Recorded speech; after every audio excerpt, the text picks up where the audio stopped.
Pinilit kong iwasan ka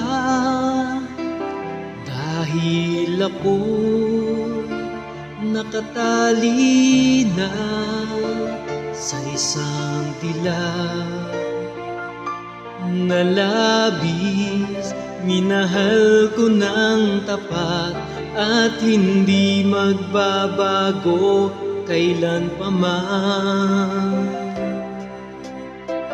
Ngunit habang tumatagal, sa'ki lalo kang napamahal. Ang puso ko'y nalilito dahil sa naramdaman. Ano ang aking gagawin na